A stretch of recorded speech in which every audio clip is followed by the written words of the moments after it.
Takashi एक शांत और मजबूत इंसान, शांति की ताकत में विश्वास रखते थे। उन्होंने एक यूनियन बनाया जो इस दुनिया में जहां झगड़े बहुत थे, आशा की किरण लेकर आया। लोग उनकी साधारण लेकिन गहरी बातों से आकर्षित होकर इकट्ठा होने लगे। गांव-गांव जाकर ताकाशी ने अपनी शिक्षाएं फैलाईं। दयालुता, उन्होंने जोर देकर कहा, कमजोरी नहीं है बल्कि अच्छाई की ताकत है। उनकी बातें लोगों के दिलों में गहराई तक उतर गईं, बदलाव के बीज बो दिए। यूनियन बढ़ता गया, इसकी जड़ें एक विशाल वृक्ष की शाखाओं की तरह फैलती गईं। लोगों को उनके शब्दों में सुकून मिला, उनके साझा उद्देश्य में ताकत मिली। ताकाशी का संदेश स्पष्ट था, शांति अंदर से शुरू होती है और जिंदगी के हर पहलू को छूती हुई बाहर की ओर खिलती है। साल बीत गए, यूनियन फलता फूलता रहा। फिर भी ताकाशी को एक नई पुकार महसूस हुई। उन्होंने एक यात्रा की घोषणा की, गहरी आंतरिक शांति के लिए एक तीर्थ यात्रा। उनके अनुयायी दुखी थे, लेकिन वे समझ गए उन्होंने सबसे अच्छे से सीखा था और अब उनके शिक्षक और ज्यादा ज्ञान चाहते थे। उनके दिलों में भावनाओं का मिश्रण था, उनके जाने का दुख, उनकी यात्रा के लिए उत्साह। ताकाशी ने उन्हें आश्वस्त किया, उनकी आंखें ज्ञान से चमक रही थीं। शांति एक यात्रा है, मंजिल नहीं। उन्होंने उन्हें धीरे से याद दिलाया। उनकी बातें गूंज उठीं, उनकी चिंताओं के लिए एक सुखदायक बाम। वह दिन आ गया, हवा में भावनाओं का भारीपन था। गांव वाले इकट्ठा हुए, उनके चेहरों पर उदासी और कृतज्ञता का मिश्रण था। संगीत और साझा कहानियों से भरा एक विदाई समारोह शुरू हुआ। एक एक करके यूनियन के सदस्य आगे आए। उन्होंने बताया कि कैसे ताकाशी की शिक्षाओं ने उनके जीवन को बदल दिया, क्रोध को समझ से और डर को साहस से बदल दिया। जैसे ही सूरज डूबने लगा, इकट्ठा हुई भीड़ पर लंबी परछाई पड़ने लगी, शांति की भावना छा गई।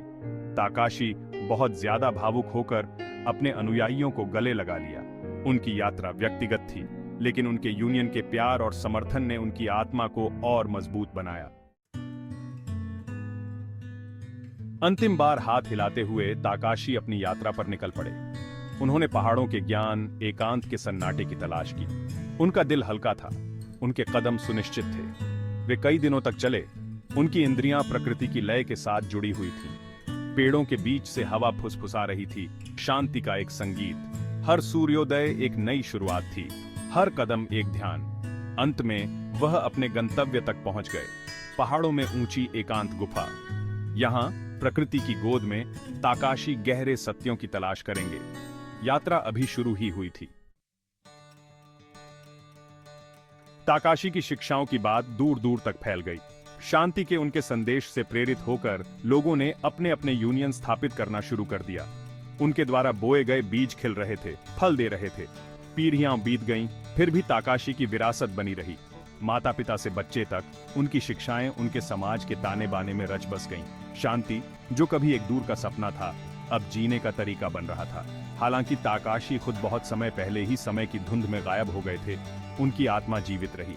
उनके द्वारा प्रेरित यूनियन फलते फूलते रहे, एक ऐसी दुनिया में आशा की किरण जो उनके संदेश की सख्त जरूरत थी।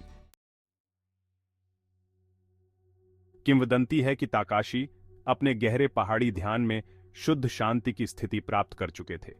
वह अंततः शांति का सही अर्थ समझ गए थे, न केवल संघर्ष का अभाव बल्कि गहरी आंतरिक शांति की उपस्थिति। उस शांति में उन्हें वे उत्तर मिले जिनकी उन्हें तलाश थी। उन्होंने महसूस किया कि शांति कोई ऐसी चीज नहीं है जिसे प्राप्त किया जा सकता है, बल्कि यह तो अस्तित्व की एक अवस्था है। यह भीतर रहती है, खोजे जाने की प्रतीक्षा में। हालांकि ताकाशी की शारीरिक उपस्थिति भले ही फीकी पड़ गई हो, लेकिन उनका संदेश युगों युगों तक गूंजता रहेगा। उनका जीवन एक अनुस्मारक के रूप में कार्य करता है कि शांति अंदर से शुरू होती है, एक ऐसी यात्रा जिसे एक अधिक सामंजस्यपूर्ण दुनिया बनाने के लिए हम सभी को अवश्य करना चाहिए।